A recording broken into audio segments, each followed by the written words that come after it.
नमस्ते, मैं H cubist आपका इस वीडियो में स्वागत करता हूँ। अब ये जो वीडियो है ये एक सब 1 मिनट ऑन 4x4 कैसे हो उसका ट्यूटोरियल का वीडियो है। तो मैं सिर्फ टिप्स और ट्रिक्स दूंगा, थोड़े प्रैक्टिस जो है वो मेन पार्ट आता है। हाँ, मैं 1 मिनट 30 सेकंड के नीचे एवरेज करता था अराउंड 3 महीने पहले, फिर मैंने 15 दिन के अंदर इम्प्रूव किया था टू सब 1 मिनट, और अभी मैं सब 45 से भी नीचे हूँ। तो इसलिए मेरे ख्याल से मुझे ये अधिकार है वीडियो बनाने का। तो पहली सबसे मेन टिप, हाँ ज़्यादा टाइम बर्बाद नहीं करूँगा, सबसे मेन टिप कि आपको याहू मेथड आना चाहिए। अब जिन्हें याहू मेथड के बारे में नहीं मालूम है वो यूट्यूब पे सर्च कर लीजिए, सीख लीजिए। अगर आपको नहीं आता तो 4x4 स्पीड सॉल्विंग के लिए याहू मेथड बहुत ज़्यादा इंपॉर्टेंट है, मतलब कि सबसे ज़्यादा बेस्ट मेथड वही है सॉल्विंग के लिए 4x4। बाकी आप रिडल्स भी यूज़ कर सकते हैं पर वो थोड़ा इनएफिशिएंट होता है कंपेयर टू याहू, तो याहू ही यूज़ कीजिए। याहू नहीं, याहू। तो अब दूसरा चीज़, हाँ पहले आप जो फर्स्ट 2 सेंटर्स बनाते हैं, पहले मैं स्क्रैम्बल कर लेता हूँ क्यूब को। हाँ, अब पहले जो 2 सेंटर बनाते हैं हमेशा याद रखें येलो और वाइट ही बनाइए, क्योंकि येलो और वाइट आप इसलिए बनाएंगे क्योंकि आपको या मालूम होगा कि 4x4 में वो कलर स्कीम फॉलो करनी पड़ती है। तो इसलिए आप बाकी अगर कोई कलर बनाते हैं तो उसमें आप मतलब कि हो सकता है कोई मिस्टेक हो जाए, तो इसलिए वो सब अवॉइड करने के लिए आप पहले वाइट और येलो ही बनाइए। कोई इससे भी स्टार्ट कर सकते हैं आप। अब जैसे मेरा स्क्रैम्बल प्रॉपर नहीं है तो मैं येलो मुझे दिखा ईजी है, हाँ तो फिर मैंने कर लिया। अब मैं कैमरा में देख रहा था इसलिए अच्छी से मतलब कि ज़्यादा फास्ट नहीं हुआ। अब ये बनाने के बाद 2 तरीके हैं जिससे आप पहले 3 वाइट एजेस सॉल्व कर सकते हैं। पहला तरीका साइड वाला जो सबसे एफिशिएंट वे माना जाता है, जो ऑलमोस्ट जितने भी वर्ल्ड के हाई क्लास 4x4 सॉल्वर थे या फिर जनरली कोई भी, तो वो ऐसे करते हैं कि कहाँ गया, मुझे आता नहीं है ढंग से, हाँ बस मैं दिखाने के लिए कर रहा हूँ। तो ये वाला जो मेथड है, हाँ इससे वो सॉल्व करते हैं, हाँ जिससे ये 3 तो बन जाते हैं। फिर इससे क्या होता है, इससे एक बहुत बड़ा एडवांटेज ये है कि आप इससे डायरेक्ट सेंटर्स पे जा सकते हैं। तो अभी सेंटर पे नहीं जाएंगे हम लोग डायरेक्ट, हाँ पहले मैं एजेस पे आ जाता हूँ। हाँ तो पहला तरीका तो वो था।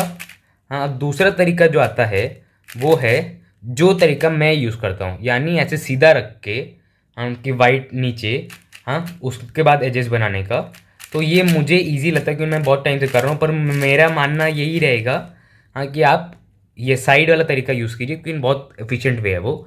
तो एजेस के लिए जो है आपको जब आप सेंटर बना रहे हैं पहले 2 सेंटर, तो आपको हमेशा ध्यान रखना है इंस्पेक्शन टाइम जो आपको मिलता है उसमें आपको क्या करना है, 1.5 सेंटर्स आप पहले से इंस्पेक्ट करके रखिए। वरना यानी एक पूरा सेंटर और एक सेंटर का एक एक बार कम से कम इतना इंस्पेक्ट करके रखिए ताकि आपका सॉल्व जो है अच्छे से हो पाए जब आप स्टार्ट करें।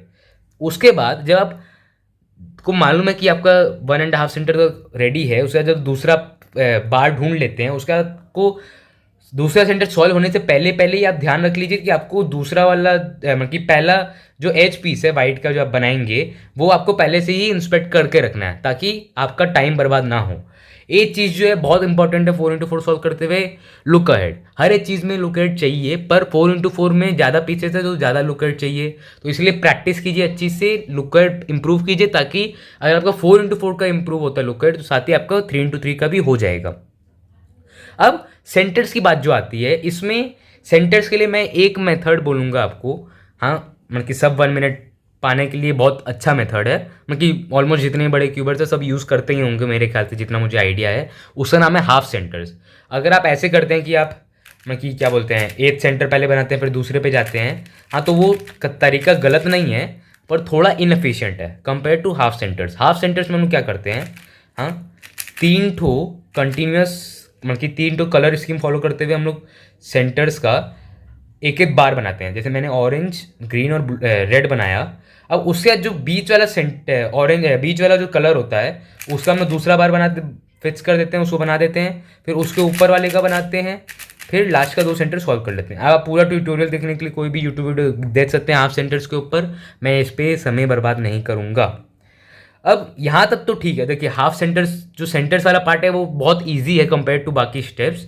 जैसे फर्स्ट 3 एजेस जो है बहुत इंपॉर्टेंट स्टेप माना जाता है, उसके बाद जो आता है इंपॉर्टेंट स्टेप वो है लास्ट 8 एजेस।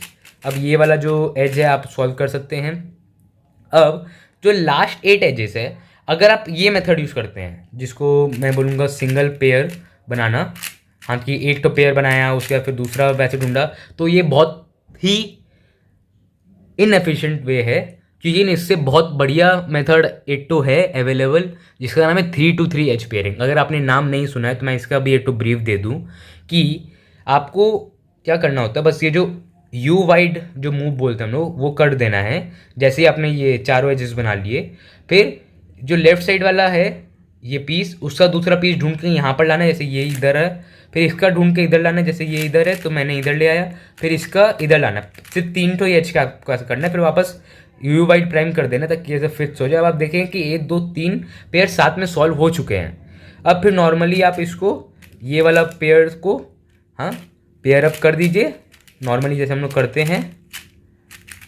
फिर ये जो लास्ट वाला है, लास्ट 2 एजेस का तो आपको मालूम होगा फॉर्मूला, मतलब एल्गोरिथम में फॉर्मूला क्यों। अब जो 3-to-3 स्टेज आता है, इसमें एक बहुत इंपॉर्टेंट चीज़ ये है कि अगर आपको पैरिटी वगैरह में प्रॉब्लम आती है तो आप उसको भयंकर ड्रिल कीजिए, क्योंकि अब देखिए मेरी पैरिटी आ गई।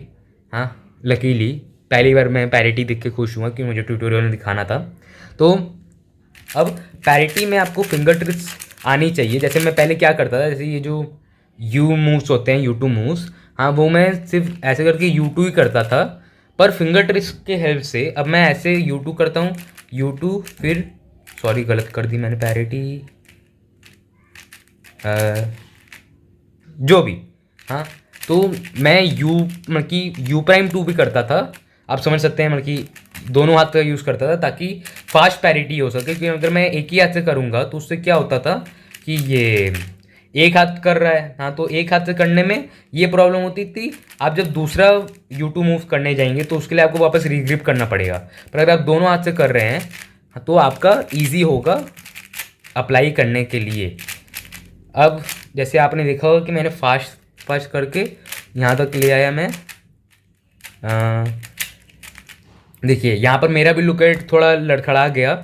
हाँ तो इसलिए मैं बोल रहा हूँ कि ये जो लास्ट 8 एजेस वाला पार्ट है इसको बहुत अच्छी से ड्रिल कीजिए, क्योंकि यही एक मेरा बहुत ही वीक पार्ट है। मतलब कि सबसे ज़्यादा वीक पार्ट मैं अपने सॉल्व का यही बोलता हूँ, ये वाला पार्ट। हाँ क्योंकि इसके अलावा मेरा बाकी पार्ट जो है ऑलमोस्ट ठीक है सब 35 के लिए। हाँ मतलब कि जैसे स्प्लिट्स मैंने बांट के रखे हैं उस हिसाब से, बस वही में प्रॉब्लम है। तो फिर OLL कर लीजिए। हाँ अब जो बिगनर्स हैं, अगर कोई बिगनर है, मुझे लगता नहीं कोई बिगनर देख रहा होगा फिलहाल, हाँ जिसको सीफॉप मेथड नहीं आता है उसका बात कर रहा हूँ मैं। पर अगर देख रहे हैं तो मैं बोलूँगा कि आप सीफॉप पे स्विच कीजिए, क्योंकि 4x4 पे सीफॉप बहुत इंपॉर्टेंट है। हाँ सीफॉप करने से बहुत ज़्यादा फायदा होता है और आप केस रिकग्निशन बहुत अच्छा होता है सीफॉप से। वरना अगर आप बिगिनर्स मेथड यूज़ करते हैं तो बहुत प्रॉब्लम आ सकती है पैरिटी वगैरह में। इसलिए मैं बोलूँगा सीफॉप पे स्विच कर लीजिए। अब बात आती है लास्ट और PLL की। OLL पैरिटी तब भी ईजी है रिकोगनाइज करने के लिए, क्योंकि अगर आपका ऊपर में कोई भी नहीं है, सिर्फ 8 या फिर 3 एजेस ऊपर की तरफ फेस कर रहे हैं, मतलब पैरिटी है, तो इसलिए वो ईजी है। पर PLL पैरिटी बहुत ज़्यादा ही ट्रिकी आप बोल सकते हैं, क्योंकि जैसे आप देख सकते हैं अभी ये है। हाँ कुछ लोग बोलेंगे कि क्या बोलते हैं, कोई बोल सकता है जीपम है, हाँ कोई बोल सकता है आरपम है। तो वैसे करके देखने का लॉजिक नहीं। अगर सपोज मैं आरपम का एल्गोरिथम लगाऊं तो आप देखेंगे पैरिटी आ गई। तो अब मुझे पैरिटी में भी ये तो केस है जिसको मैं बहुत इजी मानता हूँ लर्न करने के लिए। पैरिटी में भी बहुत सारे एल्गोरिथम केसेस है जो पर्टिकुलर केसेस के ऊपर है। तो एक तो आपको नॉर्मल पैरिटी मालूम है जो ऑपोजिट को स्विच करती है। 8 तो ये साइड वाला डायगोनल वाला, तो इसको भी आप लर्न कर लिए। सिर्फ 8 तो राइट एल्गोरिथम है। हाँ फिर उसके बाद पैरिटी, फिर U prime R U prime are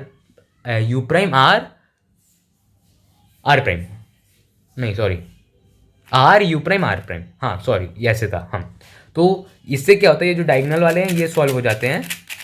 हाँ तो इसके बाद क्या होता है, ये आपका फायदेमंद रहेगा कि अगर ऐसे। अब पैरिटी रिकॉग्निशन के लिए आपको क्या करना पड़े, आपको 3x3 का PLL रिकॉग्निशन बहुत स्ट्रांग होना चाहिए।